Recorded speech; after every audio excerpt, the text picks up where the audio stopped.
আসসালামু আলাইকুম। আশা করি সকলেই ভালো আছেন। অনুবাদ ওসমান ইউটিউব চ্যানেলের আরো একটি নতুন ভিডিওতে আপনাকে স্বাগতম। আজকের ভিডিওতে আমরা কুরুলুস ওসমান ভলিউম ১৮২ তম পর্বের প্রথম ট্রেইলার বিশ্লেষণ করব। ট্রেইলারের খুঁটিনাটি বেশ কিছু তথ্য বিশ্লেষণ করব। সেই সাথে কুরুলুস ওসমান ভলিউম ১৮১ তম পর্বটা কিন্তু খুবই আকর্ষণীয় একটা পর্ব ছিল এবং কুরুলুস ওসমান প্রেমীরা অভিনেতাদের মনকাড়া অভিনয়ে সন্তুষ্ট। অনেকদিন পরে দুর্দান্ত একটা পর্ব দেখলাম। তো ভলিউমটি আপনার কাছে কেমন লেগেছে অবশ্যই কমেন্ট করে জানাবেন। তো আজকের ভিডিওতে আমরা কুরুলুস ওসমান ভলিউম ১৮২ এর ট্রেইলার বিশ্লেষণে যে বিষয়গুলো বা টপিকগুলো নিয়ে আলোচনা করব তার আগে অবশ্যই বলে রাখছি আপনারা অনুবাদ ওসমান এই চ্যানেলটি কিন্তু নতুন। আমরা এখন থেকে এই চ্যানেলেই নিয়মিত ভিডিও দিতে থাকব।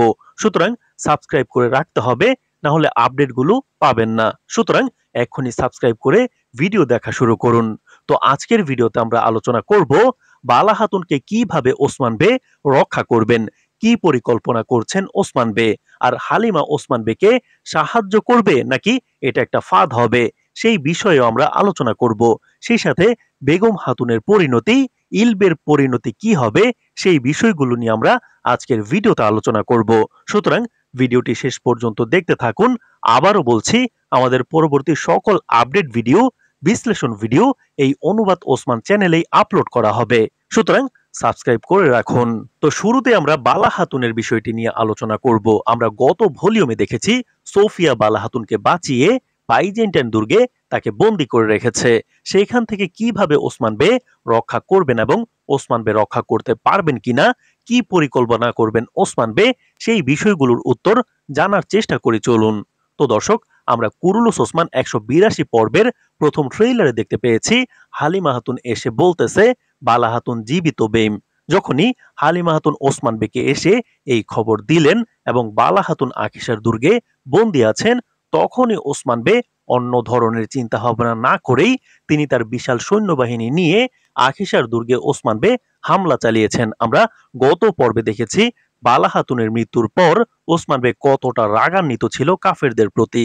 এই ট্রেইলারেই কিন্তু তার একটা প্রতিচ্ছবি দেখা গিয়েছে। ওসমান খবর পাওয়ার সাথে সাথে আক্রমণ করতে চলে গিয়েছে এবং ওসমান বে বিশালভাবে আক্রমণ করেছেন, দুর্গের ভিতরে প্রবেশও করে ফেলেছেন।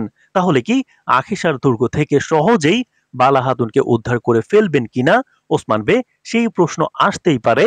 বালা হাতুন আগামী পর্বে মুক্ত হবেন কিনা চলুন বিশ্লেষণ করে বোঝার চেষ্টা করি। তো আমাদের মতে এখানে আখিসার দুর্গ থেকে বালা হাতুন রক্ষা পাবেন কিনা এই বিষয়ের সাথে কিন্তু হালিমার ওসমান বেকে খবর দেওয়ার সাথে একটা সংযোগ রয়েছে।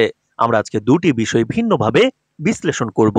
তো দেখেন, হালিমা যে খবরটা ওসমান বেকে দিল, এই খবরটা যদি সোফিয়াই হালিমাকে দিয়ে দেওয়ায়, আমাদের মতে সোফিয়ার যদি এমন একটা ফাঁদ থাকে, সোফিয়াই হালিমাকে বলল তুমি ওসমান বেকে গিয়ে বলো বালা হাতুন জীবিত। হালিমার মাধ্যমে সোফিয়ার পরোক্ষ খবরে ওসমান বে এসে আখিসার দুর্গে হামলা করলেও তখন বালা হাতুনকে উদ্ধার করতে পারবেন না। তখন সোফিয়ার ফাঁদে ওসমান বের পড়ার সম্ভাবনা থাকবে। কারণ ট্রেইলার আমরা একটা দৃশ্যে দেখতে পাচ্ছি, সেখানে সোফিয়ার কমান্ডার হিস্ট্রো বালা হাতুনকে বলতেছে আমরা এখন সোফিয়ার গোপন আস্তানায় যাব। বালা হাতুন তখন বলতেছে আমরা আগেই সোফিয়ার গোপন আস্তানা ধ্বংস করেছি। উত্তরে হিস্ট্রো বলতেছে সেই গোপন জায়গার খবর কেউই জানে না। তো আমাদের বিশ্লেষণ মতে সেই গোপন আস্তানাই বালা হাতুনকে সরিয়ে নেওয়া হবে। অর্থাৎ সোফিয়া হালিমাকে দিয়ে ওসমান বেকে খবর দেওয়া হবে যে বালা হাতুন জীবিত, এখন আকিসারে বন্দী রয়েছে। তখনই ওসমান বে দুর্গে হামলা চালাবে। সেখানে কিন্তু সোফিয়া একটা ফাঁদ পেতে রাখতে পারে, কারণ ট্রেইলার বিশ্লেষণ করে স্পষ্ট বুঝলাম যে বালা হাতুনকে কিন্তু সোফিয়ার গোপন আস্তানাই সরিয়ে নেওয়া হবে। তো ওসমান বে হামলা করবেন ঠিকই, সোফিয়ার পাতা ফাঁদ থাকলে সেই ফাঁদ ওসমান বে মোকাবেলাও করবেন। তবে আখিসার দুর্গ থেকে বালা হাতুনকে উদ্ধার করতে পারবেন না ওসমান বে, কারণ সোফিয়া আগেই তার গোপন জায়গায় বালা হাতুনকে সরিয়ে রাখবেন। যেহেতু বিশাল একটা ট্রাজেডির মাধ্যমে সোফিয়া বালা হাতুনকে জীবিত রেখেছেন, সুতরাং সোফিয়া এত সহজে বালা হাতুনকে ছাড়বেন না। সুতরাং ওসমান বে হামলা করে ফাঁদে পড়লে ওসমান বে বিজয়ী হবেন। আখিসার দুর্গ জয় করে ফেলবেন ওসমান বে। সোফিয়া তার ফাঁদে সফল না হলেও বালা হাতুনকে নিজের কাছেই রাখতে সক্ষম হবেন সোফিয়া। পরবর্তীতে হালিমা যদি ওসমান বেকে ফাঁদে ফেলতে সাহায্য করেন সোফিয়ার কথায়, তাহলে হালিমার মধ্যে একটা অনুশোচনা তৈরি হবে। তখন হালিমা সোফিয়ার গোপন আস্তানার কথা হয়তো ওসমান বেকে বলে দিবেন এবং ওসমান বে সেই গোপন আস্তানা থেকে বালা হাতুনকে পরবর্তীতে মুক্ত করবেন। তো এবার আলোচনা করব, আমরা গত পর্বে দেখেছি সোফিয়া বালা হাতুনকে এতটুকু বলেছে, বালা তোমার মেয়ে জীবিত আছে।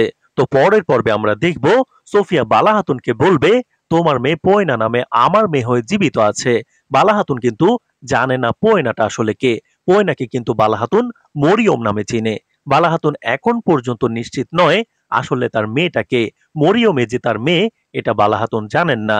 আগামী পর্বেও বালা হাতুন সোফিয়ার কাছ থেকে পুরোপুরি জানতে পারবেন না, কারণ সোফিয়া তাকে শুধু পয়নার নামটা বলবে। পয়নাকে তো অবশ্যই বালা হাতুন চিনে না, কিন্তু হালিমা আবারও আড়াল থেকে এই বিষয়টা শুনে ফেলতে পারে। যেহেতু আগে একবার শুনেছে কিছুটা, তারপর থেকেই হালিমা সোফিয়ার উপর নজর রাখবে, তার দেওয়া ঔষধও খাবে না। আর হালিমা আরো বেশি কৌতূহলী হয়ে উঠবে।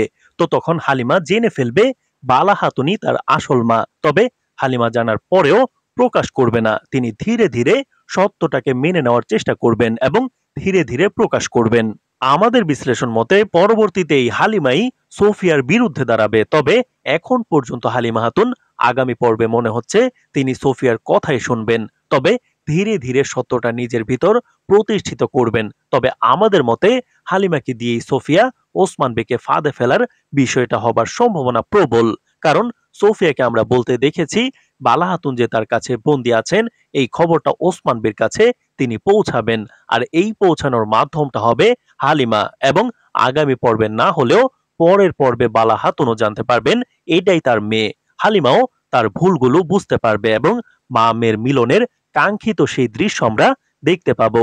সেই সাথে খুব শীঘ্রই আগামী 2-1 ভলিউমের মধ্যে সোফিয়ার সিরিজ থেকে বিদায় আমরা দেখতে পারি।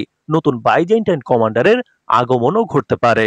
এবার আলোচনা করব বেগম হাতুন ও ইলবের বিষয়ে। আমরা ট্রেইলারে দেখতে পাচ্ছি বেগম হাতুনকে ওসমান বে ধরে ফেলেছে, ইলবেও বেগম হাতুনের সাথে, ইউসুফ বেও সেখানে ওসমান বের সাথে আছে। ইউসুফ বে বেগম হাতুনকে বলতেছে প্রথম থেকেই তোমার মৃত্যু প্রাপ্য ছিল বোন। আমরা জানি ওসমান বে বালা হাতুনের মৃত্যুর পর থেকে বেগম হাতুনের উপর অনেক রেগে আছেন।